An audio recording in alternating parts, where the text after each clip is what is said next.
Okay, so earlier we were solving the resultant of two vectors. So what about 3? Actually, what about 4? 3 lang danay, pero ang procedure yaam mo man Japon.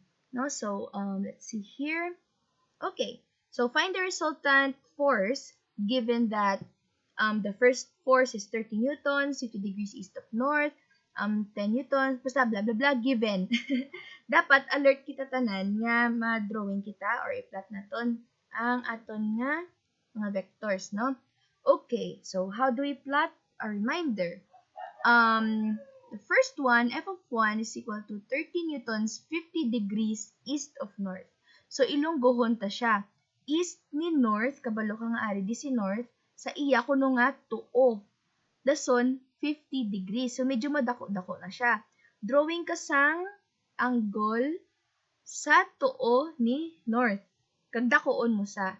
Kag subong, miyara ka na sang, uy, dako. Sige fine na. That is 50 degrees. This is 30 newtons. This is f of 1. Okay? Next, f of 2, no? 10 degrees north of west. Sa ilunggo, sa babaw ni west. Kabalo ka nga ang west, ari de. Kag 10 degrees lang sa, so drawing kasi medyo gamay lang, gamay nga linya, no? And then, putangan mo sang imo nga vector. So, this guy is 10 degrees, 10 newtons, siya ni si f of 2. So, kagina nagsiling ko nga tinguhaan, ta siya nga for scale. So, ang 30, so laba siya, no? Iniya, 10 lang mo. So, siguro 1/3 di siya sa 30, pero pataka lang ko. Tinguha lang. Okay. Next. So, 15 newtons, 30 degrees south of west. Sa ilonggo, sa dalom ni west. So, madrawing kita sang angle sa dalom ni west. Siguro, dako-dakoon ta siya kay 30 degrees mo, no? Ano na siya, oh. So, butang kita sang medyo 15 degrees siya, 15 newtons. Mga tunga, guro yung kalabaon. Nalara. Siguro. Okay. And this is 30 degrees, 15 newtons, f of 3. Okay? So, practice gid kita sa aton nga angles, guys. Now, let's solve for the resultant of all the x components. For f of 1, ang aton nga magnitude, cosine, are. Ang angle, hindi na siya 50 ha, kay masugod kita dapat sa 0 degrees. So, ang matabo sina, halin dire, pakadto sa imo to nga vector, pila na di. Now, kabalo ka nga, this whole thing is 90 degrees. Di ang kailanganon mo ang ini nga part, kabalo ka nga 50 na. So, 90 minus 50 equals 40 degrees. Okay? So, ibutang naton is 40 degrees. Okay? F of 2. So, ari ang aton f of 2, diba siling ta, ma-start kita sa origin. So, alin sa origin, pakadto sa aton na gamay nga vector. Okay. So, pila ni? Kabalo ka nga, kabalo ka nga, halin sa origin, pakadto diri o sa gapahigda naton nga axis, that is 180 degrees. Di ka hindi gitaya kalabot gito sa punta, pero may gapugong sa aton na 10 degrees. So, 180 na siya minus 10.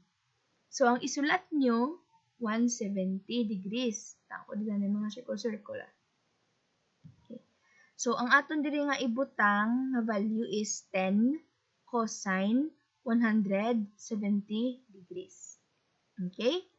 Next, 30 degrees south of west, ari di siya. So, na-plus start na ito kaginang halin sa origin, pakadto diri sa other nga axis or other side sa aton x-axis is 180. Dason, para kalabot kapag diri madugang ka by 30. So, that's 180 plus 30.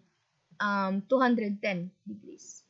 So, f of 3 is 15 cosine 210 degrees. Dason, ko akalkyo, 30 cosine 40. Nakuha ko 22.98 newtons. 10 cosine 170.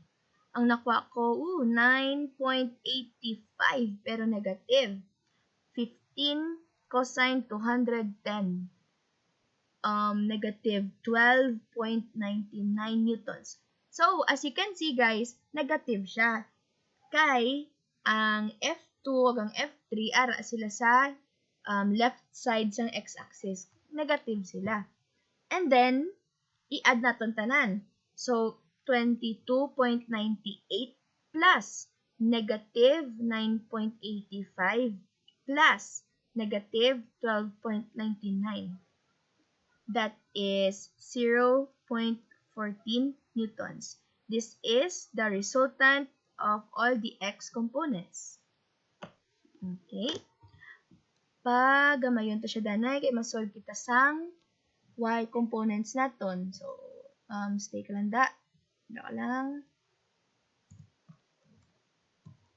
Okay.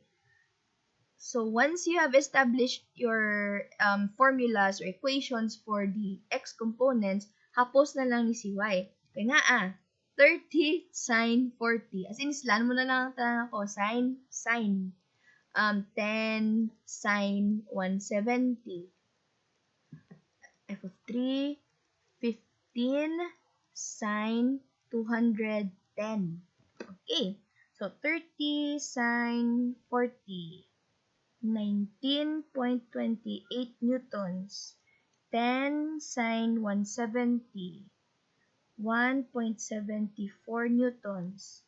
15 sine 210. It's negative 7.5 newtons. So, kung nantawon ta, si f of 3 man gid ang ara sa dalom or sa negative nga part sang y-axis. So, negative siya. So, lapit kita sa tsakto ya. So, i-add ta ni siya tanan, 19.28 plus 1.74 plus negative 7.5, that's 13.52 newtons. This is the resultant of all the y components ng aton nga vectors. Pangkukurit. Okay? And then, pag gamayon ta naman siya liwat,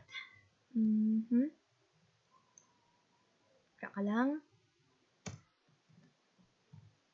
And finally, let's solve for the magnitude of our resultant yet. So, that's 0.14 squared. Amo niyang duka lingawan na lang duka. Hapos na lang ni dayon. Basta maplastar mo ang aton ng mga components ya. Good sa dayon niya. Okay? So, ang square root sa 0.14 squared plus 13.52 squared is 13.52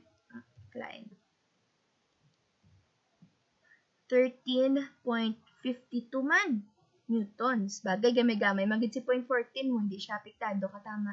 So siya ni ang resultant sang ato nga vectors. Magnitude yan na galing. Ang aton naman niya nga angle is arctan 13.52 over 0.14. So that's arctan 13.52, 0.14. Okay, 89.41 degrees. And the thing with using the component method is you don't have to worry again kay abot mo na nga si 89.41 degrees, halin na siya sa imo nga origin. So, ari na di siya dayon 89.41. Okay? So, yep.